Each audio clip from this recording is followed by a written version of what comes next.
저는 김혜순 강사라고 합니다. 반갑습니다. 네. 얼굴이 낯 익으신 분들도 계시고 처음 뵙는 분들도 계실 것 같습니다.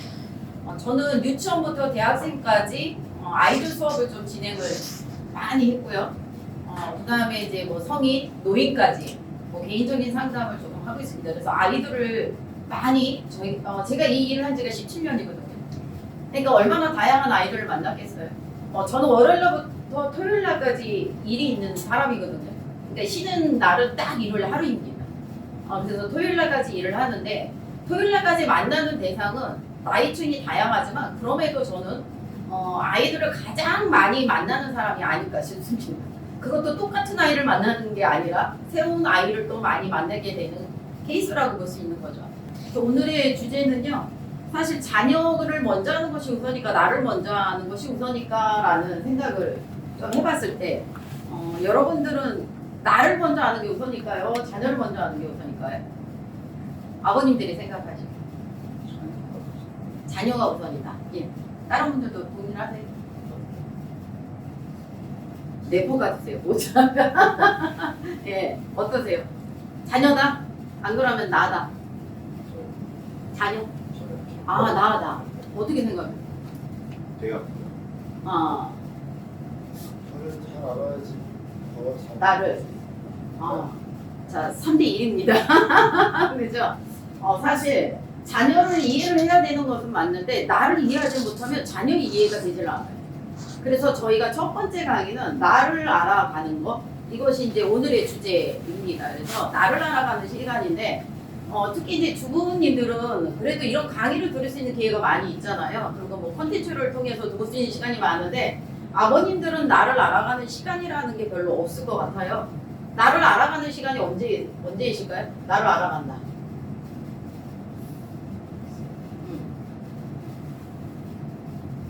자녀를 키우는 거. 자녀를 키울 때, 예, 어떠셨어요? 오히려 멍하니 있을 때. 좀 멍하니 있을 때, 나를 좀 생각해 되돌아보는 시간. 어떠세요? 그래서 애 키울 때 아이 키울 때, 예. 그럴 이유가 없어. 그럴 여유가 없어요. 예. 우리가 보통 자녀를 낳고 나서 나에 대한 정체성을 다시 한번 생각을 하게 되는데 또 자녀를 낳기 전에 첫 번째 대상이 나를 알게 해주는 대상이 아내예요. 아내가 계속 뭔가를 얘기를 하죠. 근데 아내가 얘기하는 나와 또 내가 알고 있는 나는 좀 다름이 많이 있다라는 생각을 좀 많이 할 것 같아요. 왜 쟤는 나한테 끝없이 잔소리를 하지? 쟤는 나한테 왜 무언가를 요구를 하지? 나는 잘하고 있는 것인데 나는 이 정도면 최선을 다하고 있는 것인데 도대체 저 친구는 왜 나에게 계속 무언가를 요구를 하지? 이런 생각이 좀 드셨을 것 같아요. 근데 그게 나라는 정체성에 대해서 다시 새롭게 발견하는 것이 이제 결혼. 그리고 결혼을 하고 났는데 특히 자녀를 낳았어요. 근데 자녀를 키우면서 나의 정체성에 대해서 더 이제 이게 뭐지? 나는 방향이 이쪽이었는데 아이는 전혀 다른 방향? 그 다른 방향 때문에 부인과 계속 다투게 되는 거죠. 그래서 오늘은 한번 우리가 나라는 사람이 그러면 그 아내에게 듣는 잔소리와 또 아이들을 키우면서 어떤 교육과 양육적인 부분에 다름과 또 차이점은 무엇인가를 한번 저희가 나를 통해서 자신을 통해서 좀 알아보는 시간을 갖도록 해보겠습니다. 체강 아빠라고 하는 단어, 체강하면 무엇이 떠오르세요? 체강하면 체감 야구 안 보세요? 야구에 관심이 없으신 거군요. 정말 야구에 관심이 없으신 거예요? 더 시대에 없어요. 아니 그래도 왜 우리가 귀로 들을 수도 있고 눈으로 저도 그 볼 시간이 있는 것은 아니에요. 그럼에도 불구하고 이게 밤 늦게 하죠. 리플레이를 해서. 근데 저는 가끔씩 보거든요. 근데 이 체감아빠 때문에 월요병이 남편들이 없어졌다라는 말이 신문에 사실은 나오긴 했어요. 그러니까 체감야구라는 것이 누가 나오는지는 아세요 혹시? 그 프로에 나오는 선수들이. 전혀 모르시는 거예요. 은퇴한 사람들. 감독도 은퇴한 감독이에요. 정말 나이가 무슨 할아버지? 좀 있으면 쓰러질 것 같은 이런 감독을 하고 있습니다. 그리고 전선에서 일단은 물러난 배가 이만큼 나와 있는 아저씨들이 하는 야구였어요.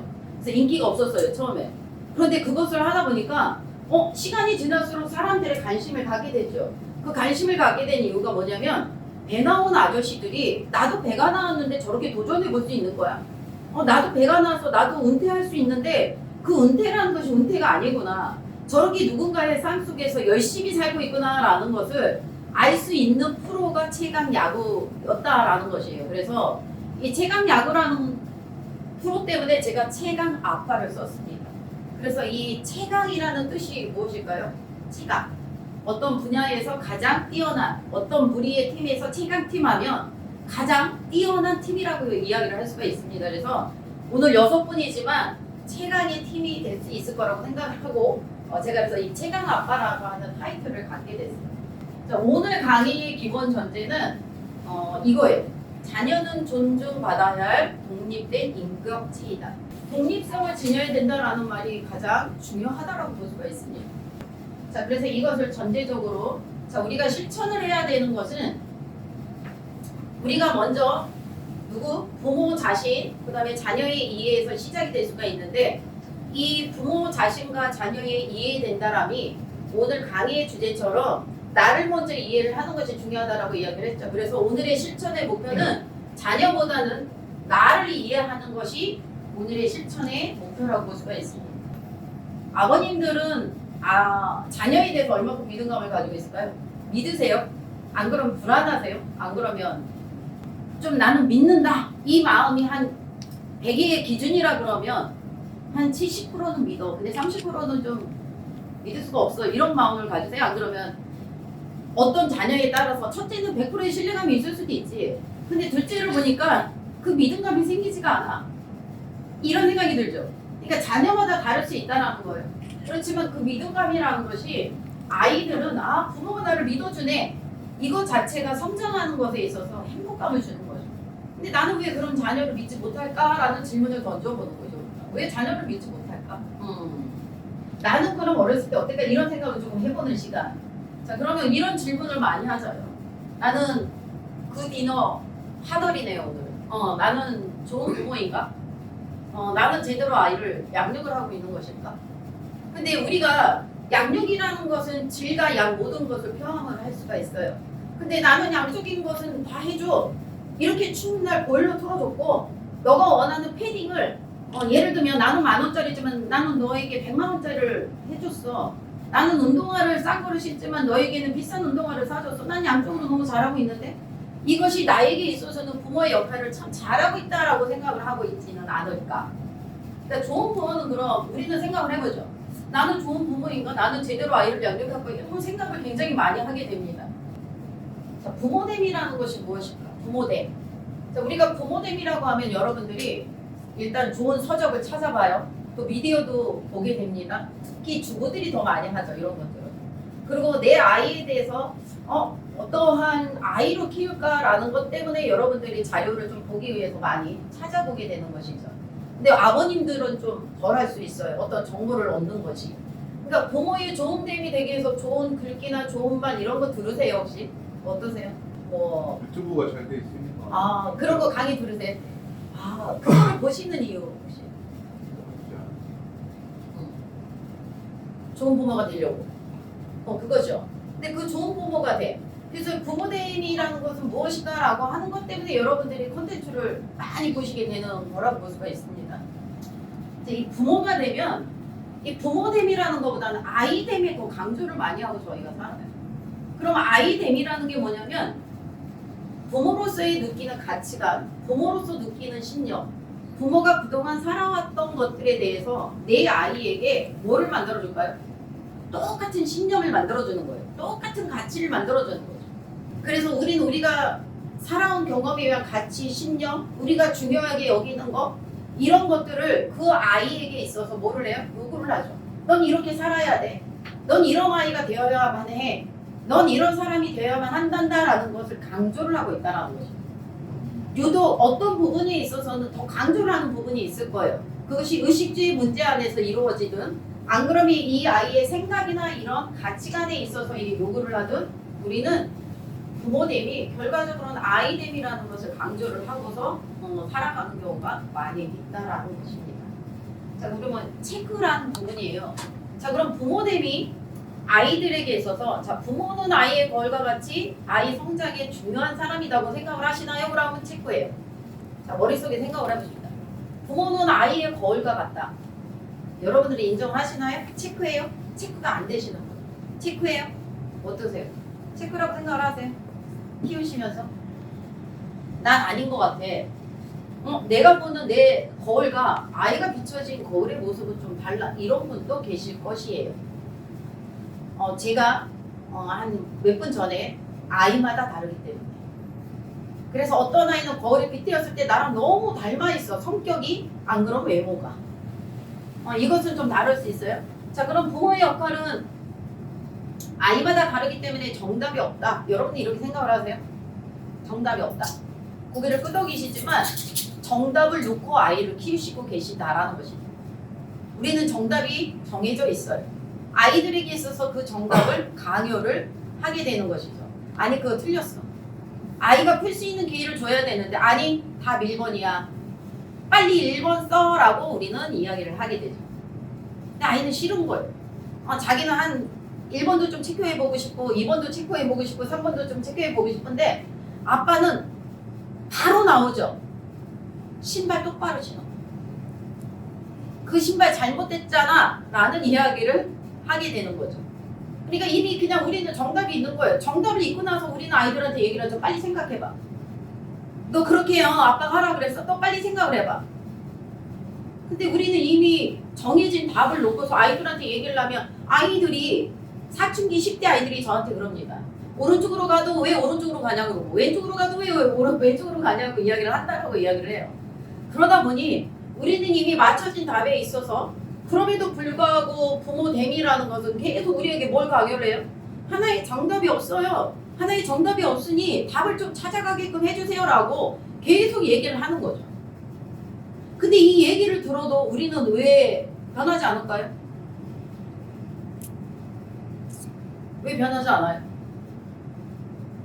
나의 신념이 너무 확고하기 때문에 내가 바뀌지 않으려고 하기 때문에 변화는 힘든 거거든요. 변화라고 하는 것은 고통이 따라요. 근데 그 고통을 우리는 경험하고 싶지 않다라는 것이죠. 그렇기 때문에 우리는 성장하는 아이에게 있어서 단계에 맞춰야 변화가 필요한데 우리는 아이를 생각할 때 여기서 제일 어린 친구가 태양의 아버님, 서아주아 아버님 5살, 6살 이 아이들에게 있어서 누구처럼 대하냐면 6살의 아이 눈높이로 보지 않아요. 한 10살. 항상 그 아이의 나이보다 우리는 더 높게 봐요. 그렇기 때문에 5살 아이한테 10살에 대한 것을 요구를 합니다. 근데 이 아이가 얼마나 힘들까요? 우리는 항상 이 아이가 모든 것을 갖춰져 있다고 생각을 하는 거죠. 이 아이는 이 정도면 할 수 있을 것 같아. 물건도 양보해 줄 수 있는 아이일 거라고 생각을 하는 것이죠. 근데 맨날 형제들끼리 막 싸워. 그러다 보니 쟤 왜 그러지? 저 정도면은 양보해 줘야 되는 거 아니야? 근데 5살 아이가 양보를 한다? 어려운 일이에요. 근데 우리는 항상 아이들에게 강요를 하죠. 양보해야 돼. 그럼 이 양보를 해야 되는 이유를 설명을 해야 되는데 이유보다는 그냥 강요해요. 너 양보해. 양보하지 않으면 넌 어떻게? 나쁜 놈이야? 너 나쁜 녀석이야? 너 엄마 말 안 들었지? 아빠 말 안 들었어. 그러니까 너는 그 엄마 아빠의 분노함을 충분하게 당해도 돼. 이런 생각을 가지고 있을 수 있다라는 것이에요. 그래서 가족은 한 팀이 되어야 된다. 한 팀이 되는가요? 최강 야구에서 한 팀. 그 팽팽한 아이들을 이기는 이 배 나온 아저씨들. 이 아이들이 한 팀. 가족은 한 팀이 되어야만 되는 거죠. 근데 우리는 한 팀이 되는 것처럼 안 보여. 왜요? 남편하고 부인하고 갈라지는 거죠, 계속. 그래서 늘상 하나의 가족이라고 하는 공동체 안에 계속 갈등이 생깁니다. 한 팀이 아닌 것 같은 거예요. 왜 이렇게 자녀의 문제로 우리는 다투게 되는 거지? 자녀의 문제로 우리는 왜 이렇게 날마다 싸움이 있어야 되는 거지? 결과적으로는 가족 안에서 두 사람의 유전자, 염색체로 자녀를 태어나게 했는데도 불구하고 늘상 싸우는 거죠. 아이가 잘하면 내 탓이에요. 그냥 내 염색체를 갖고 태어났어. 근데 아이가 못하면 당신의 염색체, 당신까지 가나요? 당신의 집안, 당신 집안이 보니까 이래. 야, 우리 집안 봐. 이런 얘기까지도 하게 됩니다. 그것이 한 팀이 되지 않는 거죠. 그럼 어떻게 해요? 아이를 양육하는 것에 있어서 얼마나 힘들까라는 거예요. 같은 길을 가야 되는데 같은 방향을 봐야 되는데 다른 길을 가게 되고 다른 방향을 보니 그 안에서 아이는 얼마나 혼란감을 경험할까요? 오른쪽도 못 가겠고 왼쪽도 못 가겠고. 아이들에게 질문 중에 엄마 좋아 아빠 좋아 이거 절대로 하지 마세요. 이것은 아주 아이들에게 첫 번째 우리가 그런 거 할머니다 누가 오면 이제 설이 됩니다. 좀 있으면 또 가족들이 모이죠. 그러면 너 할머니 좋아 할아버지 좋아 또 물어보게 될 것이에요. 삼촌 좋아 이모 좋아 아빠 좋아 엄마 좋아. 이것이 이 아이들이 세상을 살아갈 때 첫 번째 느끼는 갈등이라고 이야기를 해요. 난 누구를 도대체 얘기를 해야 되는 거죠. 머리가 좋은 아이는 함구를 하게 되죠. 근데 내가 살아남아야 되는 대상을 선택을 합니다. 그게 누구예요? 엄마 대부. 엄마가 많은 제공자가 되주죠. 내가 살아야 되니까.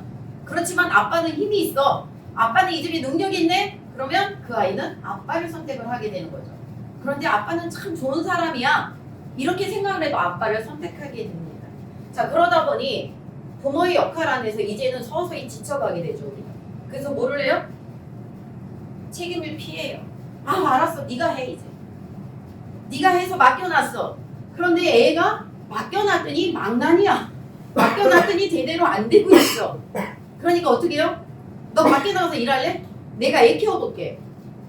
이런 남편분들이 굉장히 많으세요. 실제로 제가 상담을 17년을 하면서도 보면 이런 말씀을 굉장히 많이 하시는 그 순간이 아이랑 엄마랑 계속 부딪히네?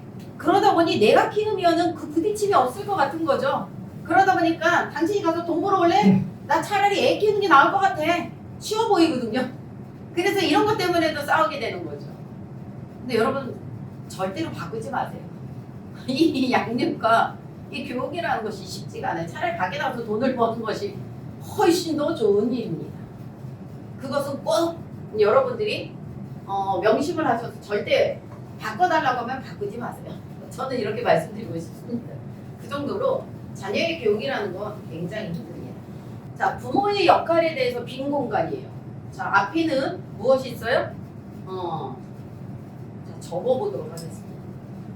자, 내가 부모가 아버지가 생각하는 부모의 역할을 추가해 보는 거예요.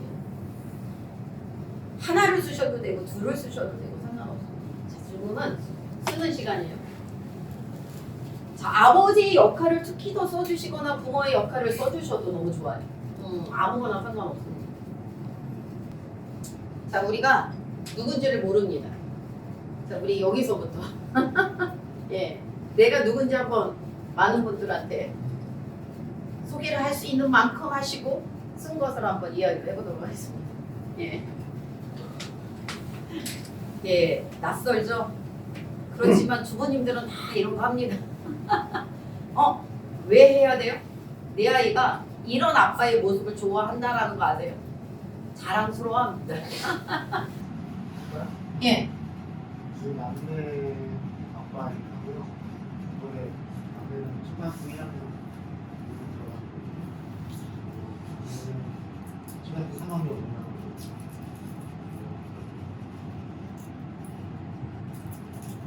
두 아이 아빠.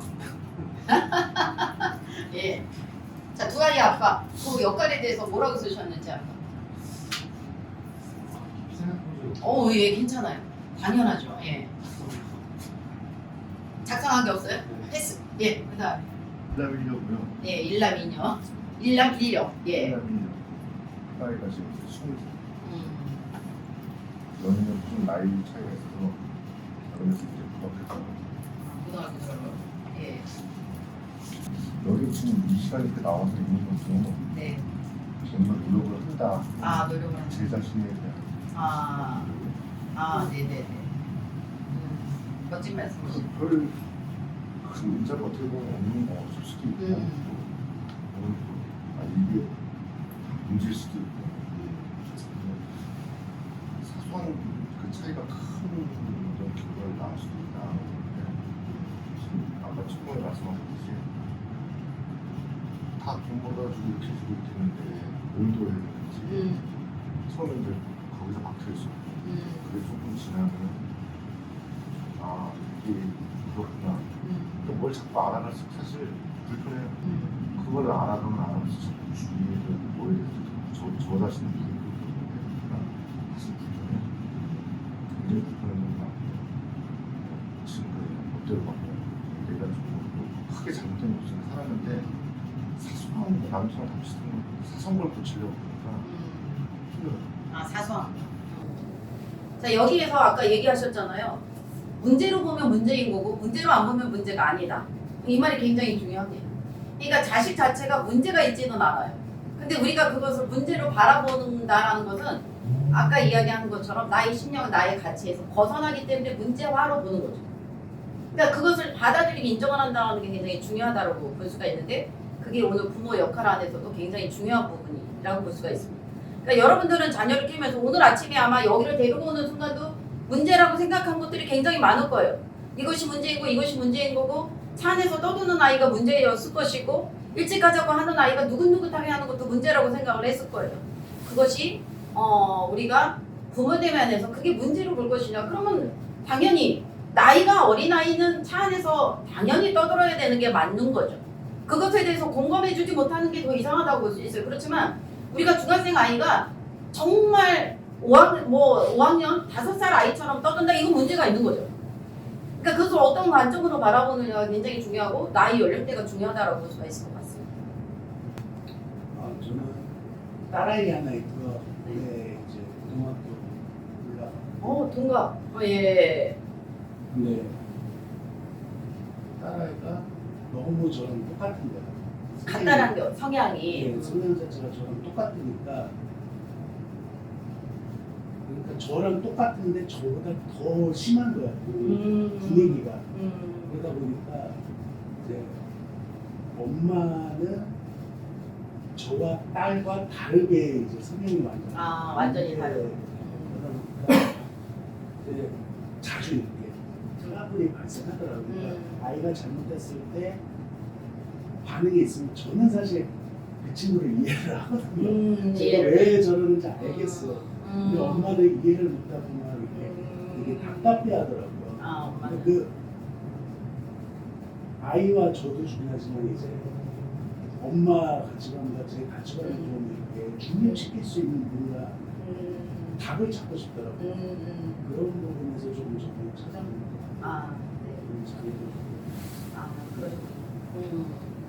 가족이 한 팀이 되기를 원하시는 거네요, 결과적으로. 네. 그렇죠? 아까 이야기한 것처럼. 그래서 뭐라고 쓰셨어요, 혹시? 쓰신 거 저는 예. 최종 궁극적인 목표는 아이가 스스로 독립할 수 있게 도와주고 아이가 스스로 독립할 수 있게 만들어주는 게 부모의 역할이다. 예. 자, 독립할 수 있는 건 자율성이라고 하거든요, 주도성. 이 발달이 우리가 4세라고 하는 나이부터가 발달이 돼요. 그러면 5, 6, 7세까지가 이 주체성과 주도성이 가장 자율성이 만들어지는 나이예요. 그러니까 이때의 교육이 굉장히 부모로서는 엄청 중요한 시기라고 보는 거죠. 이것이 평생 이 아이가 리더십을 가지고 사느냐, 자율적인 아이가 사고를 가지고 사느냐, 어떠한 이 집단 무리에서 주체성을 가지고 자신의 생각을 막 표현할 수 있는 아이로 성장할 수 있느냐가 그 나이대가 중요하다는 것이죠. 그래서 근데 우리는 좀 그러죠. 10살까지는 괜찮지 않아요? 10살까지 괜찮습니다. 그렇지만 그 시기가 굉장히 중요한 만큼 다시 우리가 뭐 고등학교 올라가는 두 자녀를 두신 분이 있지만 지금 시작해도 늦지는 않다라는 거. 잘 하셨습니다. 저는 아들이 초등학교 6학년에서 중학교 올라가고 여기 딸 둘이 있거든요. 5살인데 쌍둥이. 그리고 저는 건설업에 종사를 하고 있어요. 그래서 주말 근무를 하고 있고 그리고 사실은 오늘 교육을 이제 와이프가 신청을 해서 왔는데 사실은 이제 저는 주말 부부다 보니까 애들한테는 이제 좋은 친구가 되려고 노력을 많이 했거든요. 신기한 거, 애들이 좋아하는 걸 위주로 좀 많이 갖다 주려고 하고 하는데 사실 이제 그 부모인데 와이프하고 조금 이제 생각이 좀 많이 다르고 그리고 또 와이프하고 시간대가 좀 안 맞아요. 저는 이제 아침에 그 생활을 하는 사람이다 보니까 저녁에는 이제 잠을 자야 되니까 그러다 보니까 지금 일도 많고 그래서 와이프랑 조금 뭔가 같은 방향을 보고 가야 되는데 방향성이 좀. 네, 방향성이 좀 다르고 또 저희 와이프가 좀 유별나다는 생각이 좀 사실 좀 들거든요. 네. 네. 좀이 아니라 많이 될 수도 네. 있죠. 네. 근데 이제 또 부모로서 그걸 노력을 하는 모습을 보면 대견하기도 하고 그래서 하여튼 저도 참가를 좀 해보려고 지금 왔거든요. 아, 네네. 근데 쉽지가 않네요. 아, 네. 주말 부부라서 더 좋을 수 있지만 주말 부부라서 더 안 좋은 것은 부부로서의 주말 부부는 너무 좋을 수 있어요. 그렇지만 자녀가 가운데 끼었을 때 연결고리는 더 힘들 수도 있다는 거예요. 주말 부부가. 왜 그러냐면 내내 안 봤다가 어쩌다가 한번 보는 아이에게 있어서 아빠는 다른 모습이 보일 수 있거든요. 근데 엄마는 어쩌다가 보는 아빠의 그런 행동을 이해할 수가 또 없다라는 것이 아무래도 좀 문제점이 있을 것 같아요. 그러시죠. 저는 6살 남자아이를 키우고 있는 태양이 아빠라고 하는데 제가 생각하는 부모 역할은 여러 가지가 있겠지만 내가 아이가 이제 성장해가면서 스스로 문제 해결을 해나갈 수 있는 능력을 길러주는 게 이제 부모의 역할이다 중에 하나 여러 가지가 있지만 그게 좀 중요하다고 스스로 해결할 수 있는 거. 그것이 조금 전에 얘기한 것처럼 자율과 주도성이라는 발달을 이제 많이 만들어줘야 된다라고 볼 수 있거든요. 그런 아이로 키우기 위한 목적도 우리가 있겠죠. 그래서 이 부모의 역할이라는 건 생각이 다 다르다라고 볼 수가 있습니다. 근데 통일된 것은 뭐라고 생각을 하세요? 결과적으로는? 아이가 첫 번째 기본 전제가 뭐라고 했어요? 인격체로 받아들이는 게 기본 전제예요, 항상. 그러니까 그 기본 전제는 아이의 인격체로 한다 그러면 그 모든 것들을 수용해주고 하나의 인격체로 만들기 위해서 우리는 이 생각의 다름을 맞추려고 노력을 하는 거예요. 그러니까 그것이 이 강의의 기본 목적이라고 볼 수가 있습니다. 자, 우리 부모로서의 시작은 어떠셨어요? 부모로서의 시작. 두근거림이셨나요? 안 그러면 조금 난 좀 더 늦게 낳고 싶었다. 안 그러면 좀 더 많이 낳고 싶었다. 안 그러면 어떠셨어요? 시작은 좀 부푼 꿈과 희망과 나는 자녀가 나왔을 때 난 이런 각오를 가지고 이런 방향성을 가지고 좀 하겠다 이런 생각은 있으셨어요? 안 그러면 그냥 오는 아이를 그냥 맞이하셨어요? 어떠셨어요? 태양이 아버님은 부모로서의 시작이 어떠셨어요? 어려움이었어요? 안 그러면 좀 행복하다, 난 잘할 수 있을 거다라는 생각을 가지셨어요? 시작을 창대했죠. 시작은 창대. 네. 시작은 잘 키워보자. 그래서 창대했지만 이 시간이 지나면서 와이프하고 저와의 그 관계 자체가 관계라고 해야 되나 이해 자체가 좀 틀리다 보니까 여기 계신 분들이 다 그러실 거예요. 왜냐하면 아빠들은 일단은 내 가정을 먹게 살려야 되니까 밖에서 사회생활을 할 수밖에 없고 이제 아이의 주도자, 육아의 주 관련자는 이제 아무래도 엄마이기 때문에 이제 서로 간의 이해관계가 생기기 때문에 거기서 좀 완전히 뭐 아이에 대해서 불안감은 솔직히 좀 없는 거예요. 부모 간에 부모 이제 와이프와 남편 간에 그 첨예한 대립 그게 좀 그것이 그게 그러니까 지금 얘기하시는 부분들을 보면 우리가 실제로 교육 안에 부모가 되기 전에 부모됨이라는 교육을 필수로 받아야 된다는 게 사실은 굉장히 중요하거든요. 그 안에는 자녀가 생각했을 때 이 자녀의 맞이를 하는 것에 있어 누군가가 어떤 양육을 할 건 서로 조율하는 것이 굉장히 중요한데 우리나라는 그게 안 돼 있어요. 그러니까 저는 예비 부부나 안 그러면 결혼할 대상들은 필수적으로 이 부모의 교육을 듣고 결혼을 해야 된다라는 생각이 맞다라는 사람이에요. 그것을 사실 굉장히 추천을 하고 싶어요. 예를 들면 몇 시간에 이수 시간을 들어야 되고 이 부부가 상담을 꼭 받아야 된다라는 생각이 저의 생각이에요. 그래야만 우리가 그 시작점이라는 것을 무언가 부담스럽지 않고 정말 산뜻하게 어찌 보면 가볍게 시작할 수 있는 것이 저도 아이가 성인이죠. 두 아이가 성인인데 그 아이들한테 항상 얘기하는 것이 결혼할 배우자가 있으면 상담은 필수다. 이런 얘기를 하고요. 그 다음에 무슨 얘기를 하냐면 둘이서 성장되어진 이야기를 꼭 여행을 가서 이야기를 해야 돼.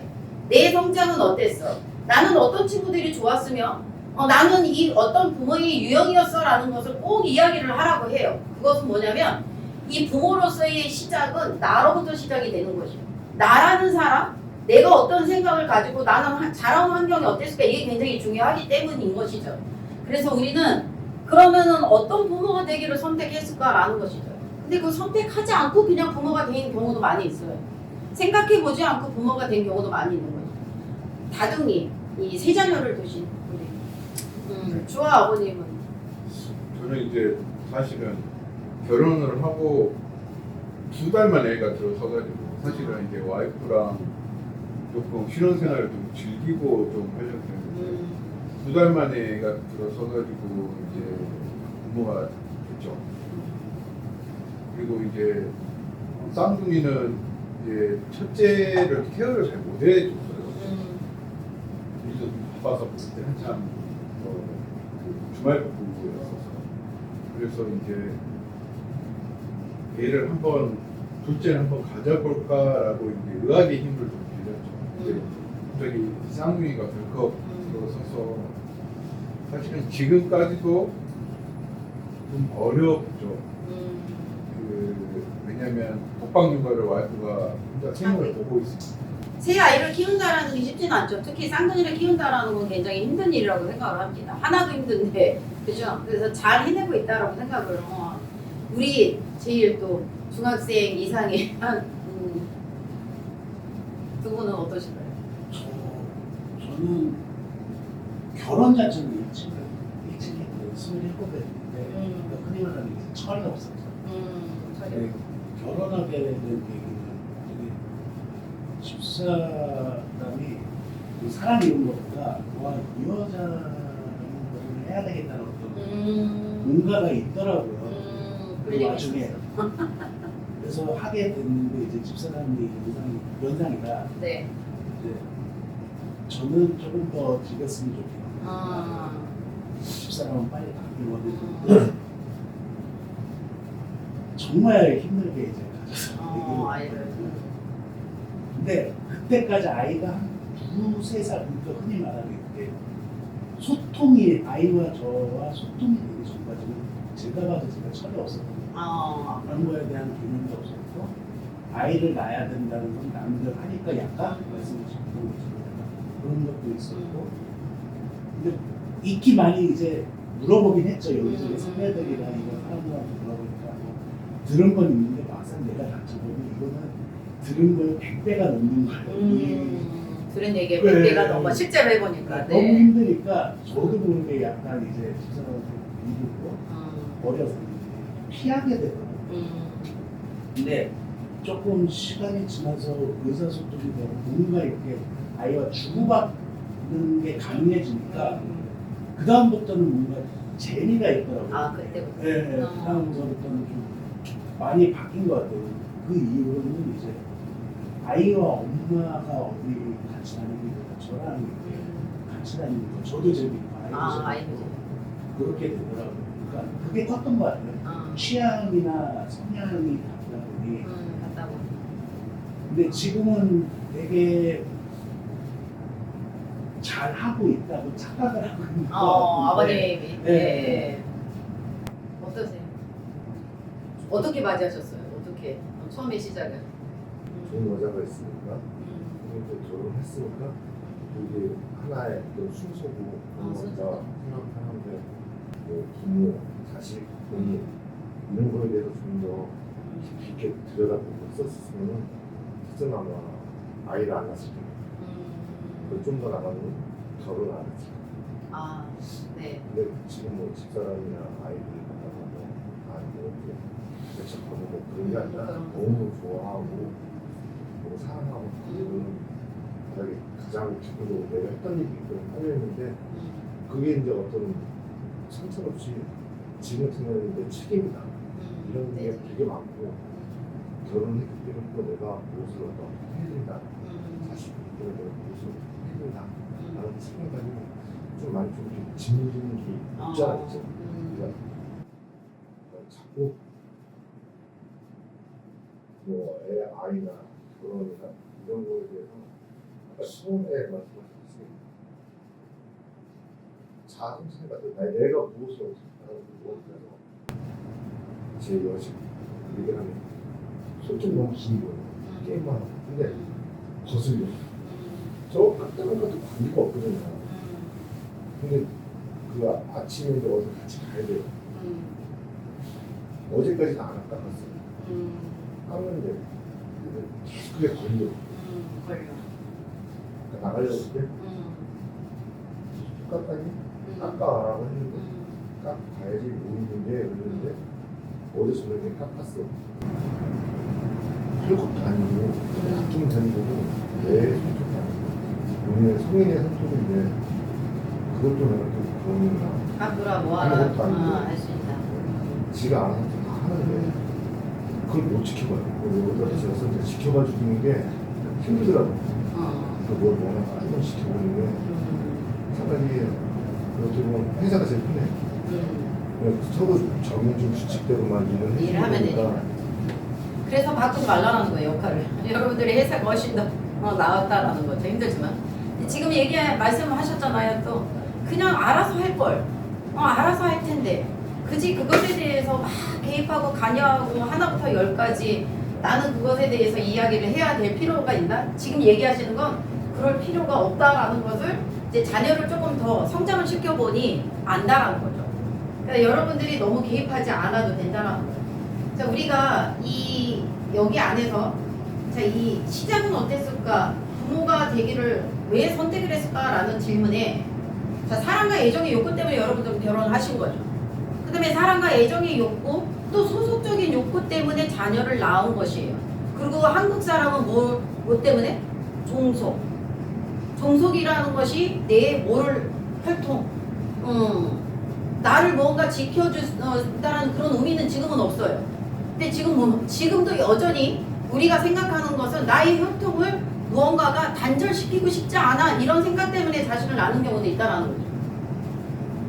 여러분들도 혹시 그런 생각이 있지 않으셨어요? 자녀를 낳았을 적에 이 아이가 세상에 필요한 인재를 키워야 되겠어. 세상에 필요한 일꾼으로? 이런 생각보다는 그냥 종속적인 거죠. 그리고 그냥 내가 세상에 태어났네? 내 씨앗 하나는 뿌려놓고 나 세상에 나중에 죽어야 되는 거 아니야? 이런 생각을 가지고 우리는 자녀를 낳게 되는 경우가 더 많은 거죠. 그러다 보니까 그냥 아이를 떡하니 낳았네? 이제 내 후계자가 있네? 내가 죽으면 누군가가 나를 생각해 줄 만한 대상은 있어. 설이 되고 명절이 되고 뭔가 기일날 그냥 술 하나 얹어줄 누군가는 있어. 이런 생각 때문에 자식을 낳는 경우가 한국 사람의 정서예요. 한국 사람의 생각이라는 거죠. 난 이 아이를 태어나게 했으니 정말 사회에서 뭔가 좀 환원을 시키고 뭔가 정말 인적자원이라고 하는 것을 만들어서 난 해야 되겠다라는 생각보다는 어쨌든 간에 여러분들이 자녀들을 낳은 첫 번째 이유는 그냥 종속 본능. 그리고 그냥 어쩌다가 생겼어. 이것이 더 많을 수 있다는 거죠. 근데 지금은 아이들이 그것에 대해서 받아들일까요? 그렇지 않아요. 그래서 나 자신의 연장선이라고 자녀를 보는 거죠. 아이를 통해서 뭐를 느껴요? 우리는 반대로 또 성취감을 느끼기 위해서 자녀를 낳는 거죠. 내가 예전에 이런 사람 되고 싶었네? 자, 너 이런 사람 한번 돼볼까? 아빠는 이 꿈을 못 이뤘어. 너 이런 꿈 이뤄줘서 좀 아빠를 행복하게 해주면 안 되겠니? 아빠는 이런 거 못 해봤다? 너는 이런 걸 해봐서 뭔가 아빠가 느끼지 못하는 그런 성취감이나 아빠가 해보지 못한 것을 통해서 너는 좀 다른 세상을 살아보는 건 좀 어떠니? 아빠는 이렇게 못 해봤어. 아빠는 성공을 못했다고 생각을 해. 근데 너는 좀 성공을 해봤으면 좋겠어. 결국은 여러분들이 여기 앉아있는 아빠들도 마찬가지지만 자기 자신에 대한 가치가 너무 낮다라는 거죠. 더 해줘야 되는데 얘가 더 하기 위해서 우리는 뭔가를 해줘야 되는데 이 생각이 짓눌러주는 거죠. 아빠로서 뭔가를 안 해줘도 돼요. 우리가 계속 얘기를 하잖아요. 키웠을 때 독립적이고 주도적이고 자율적인 아이인데 우리가 뭘 해줄까요? 자율과 주도라는 건 스스로 알아서 하는 건데 우리는 굳이 그것에 대해서 뭔가를 계속 해주려고 노력을 하죠. 그 해주려고 노력을 하는 게 물질적인 거예요. 양적인 거라는 거죠. 다른 아이들이 가보자 하는 해외여행 너 보내줬잖아. 이런 케이스가 많죠. 초등학교 저학년 때 선생님이 비행기 타본 친구 손을 들어보라 그랬는데 한 명도 안 들었어요. 그랬더니 어떤 아이가 집에 와서 물어본 거죠. 엄마, 나 비행기 언제 타봐? 이 엄마가 얘기를 하시는 거죠. 뭔 소리를 하고 있어? 엄마가 너 비행기를 2번씩이나 태워줬는데 이 아이는 그럼 왜 기억을 못할까요? 기억 상실이라도 됐을까요? 망각이라도 해버렸을까요? 왜 기억을 못 하실 것 같아요? 여러분들이 생각하는 자녀에 대해서 내가 최선을 다한다. 이 아이는 기억되는 일이 없는 거예요. 그냥 오가면서 번쩍 안고 비행기 태웠더니 자. 어디에? 그냥 엄마가 뭐 여기 데리고 아빠가 막 여기 데리고 다니고 놀았어. 자기 주체가 없는 거죠. 이게 뭔지를 몰라요. 왜? 그 나이 때는 그러고 자아가 있지 않아요. 4살 때부터 자아가 생기는데 그 자아가 한꺼번에 완성이 되는 것은 아니에요.